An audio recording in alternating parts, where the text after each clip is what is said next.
दोस्तों नमस्कार, स्वागत है आपका यूट्यूब चैनल एबी टेक में। दोस्तों इस वीडियो में बात करेंगे कई सारी महत्वपूर्ण अपडेट के बारे में। सामने स्क्रीन पर आप लोग देख ही सकते हैं कि शिक्षा सेवा आयोग ने छात्रों को लूटने की तैयारी। यूपी टेट की फीस 1700 से लेकर के 3400 रुपये तक होने वाली है प्रति छात्र। तो इतनी फीस आखिर क्यों ली जा रही है? बाकी आयोग इतनी सस्ती फीस लेकर के भी परीक्षाएं करा रहे हैं, लेकिन आयोग क्या करने वाला? छात्रों ऐसे भी परेशान रहते हैं और छात्रों को लूटने की पूरी तैयारी है। अब इस पर बात करेंगे डिटेल से। इसके साथ ही यूपीपीएससी भर्तियों की रफ्तार धीमी पड़ी। बिहार स्टेट आवेदन और स्नातक बेरोजगारों को मिलेंगे 1000 रुपये हर महीने।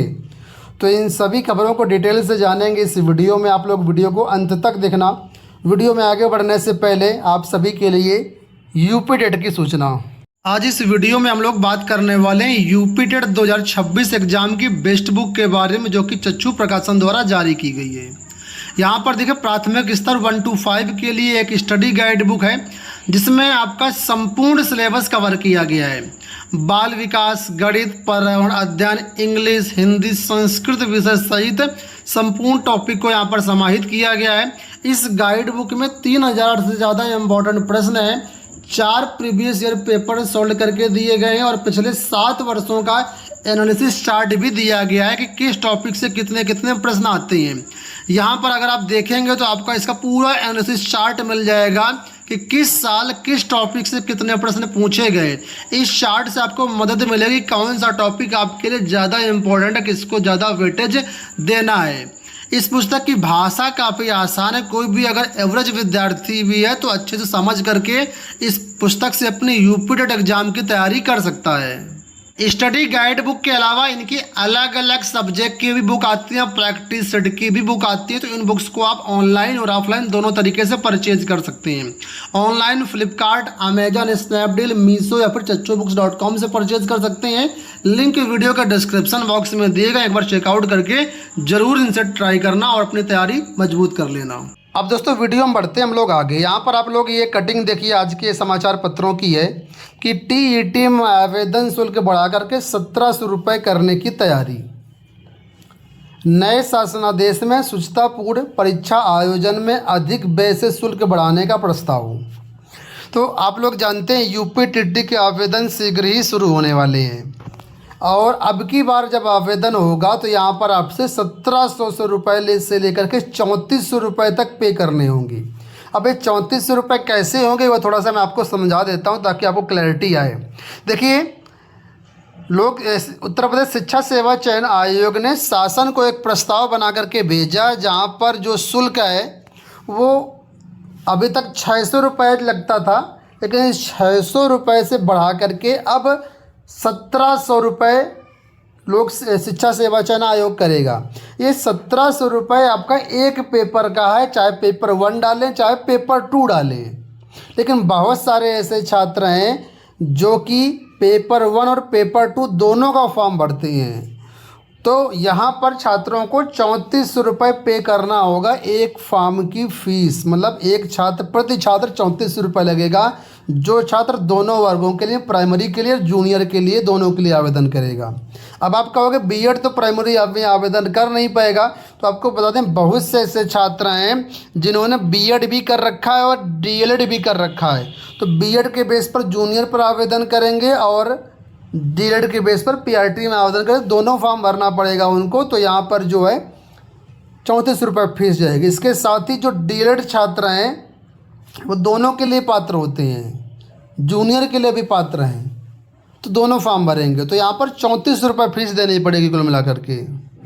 अब ये फीस, इतनी फीस आखिर आयोग ले क्यों रहा है? तो आयोग ने कहा है कि अब जो है परीक्षा कराने का खर्च बढ़ गया है। अभी हाल ही में आप लोग जानते हैं शिक्षा सेवा चयन आयोग ने असिस्टेंट प्रोफेसर भर्ती परीक्षा कराई थी, ठीक है। तो आयोग का कहना है कि हमने 16 और 17 अप्रैल को असिस्टेंट प्रोफेसर की भर्ती परीक्षा कराई।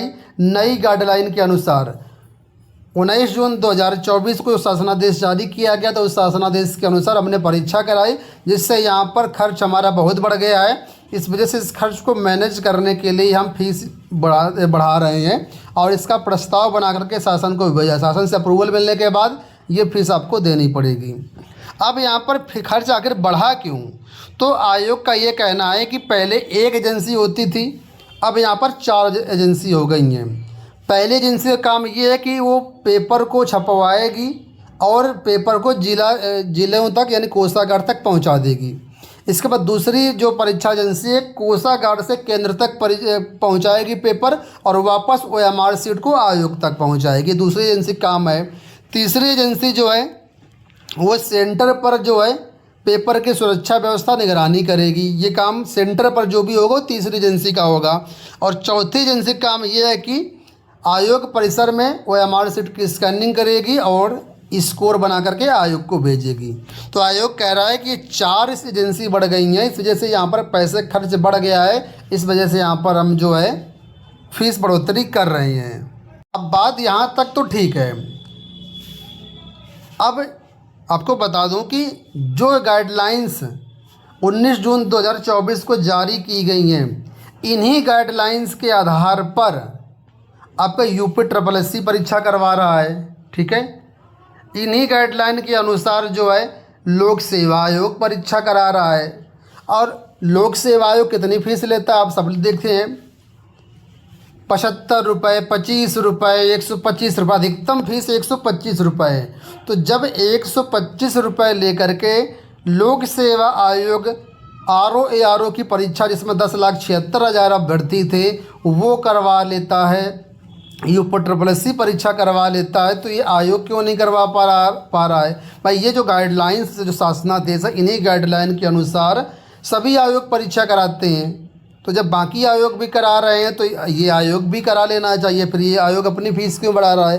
ये अगर दिक्कत है तो सभी आयोग बढ़ाएं फीस।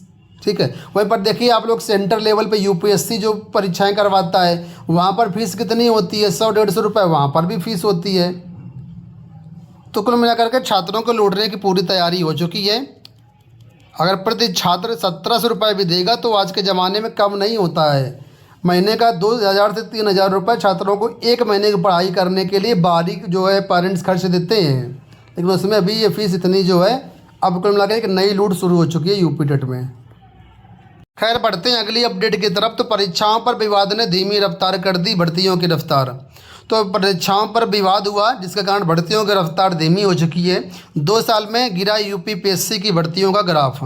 तो यहाँ पर डेटा दिया गया है कि अगर 2022 से 24 की बात करते हैं तो 15,29,000 आवेदन लिए गए, जिसके सापेक्ष में 3,29,728 अभ्यर्थी परीक्षा में शामिल हुए और मात्र जो है 12,501 अभ्यर्थी चयनित हुए हैं। पिछले 5 वर्ष का डेटा देखें तो 94,38,000 छात्रों ने आवेदन किया है, जिसके सापेक्ष में 58,186 छात्रों को नौकरी मिली है।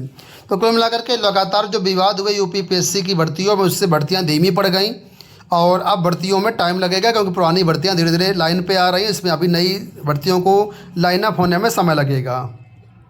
बिहार स्टेट को लेकर के यहाँ पर देखिए अपडेट है।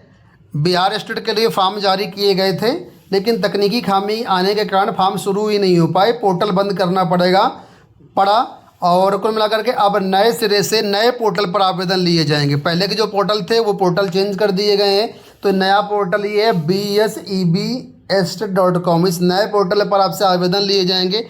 आवेदन आज 19 सितंबर से 27 सितंबर तक चलेंगे। ठीक है, तो लगभग देखा जाए तो 8 दिन का समय दिया गया, 8-9 दिन का समय है। इसी समय में आपको जो फॉर्म भरना पड़ेगा। तो आज से पोर्टल सक्रिय हो चुका है, आप लोग बिहार स्टेट का फॉर्म भर सकते हैं। बिहार स्टेट का फॉर्म भरने के लिए इस वेबसाइट पर जाइए, बाकी दिशा निर्देश सेम रहेंगे। कौन कौन से छात्र फॉर्म भर सकते हैं इसका डिटेल्ड वीडियो हमने ऑलरेडी बना दिया हुआ है। आप वीडियो देख करके अपना जो है फॉर्म भर दीजिएगा और अपनी तैयारी शुरू कर दीजिए। अंत में बिहार से एक अपडेट और है कि स्नातक बेरोजगारों को मिलेंगे 2 साल तक हर महीने 1,000 रुपये। कला विज्ञान और वाणिज्य स्नातक बेरोजगार युवक युवतियों को भी अब 2 साल तक हर महीने 1,000 रुपये स्वयं सहायता भत्ता मिलेगा। पहले मुख्यमंत्री निश्चित स्वयं सहायता भत्ता योजना का लाभ इंटर उत्तीर्ण युवक युवतियों को दे रहे थे। अब जो है बिहार में जो ग्रेजुएट छात्र हैं उनको भी हर महीने 1,000 रुपये मिलेगा। तो कुल मिलाकर के बिहार में अच्छी खासी नौकरियां आई हैं, उसके बाद भी सरकार जो 1,000 रुपये महीने दे रही है। इसी तरह से अगर उत्तर प्रदेश में भर्तियाँ आएँ तो बहुत सारे बेरोजगारों की बेरोजगारी दूर हो जाए। खैर, आने वाले समय पर जो कुछ भी अपडेट मिलेगा हम आपको पहुंचा देंगे। इस वीडियो में इतना ही, धन्यवाद।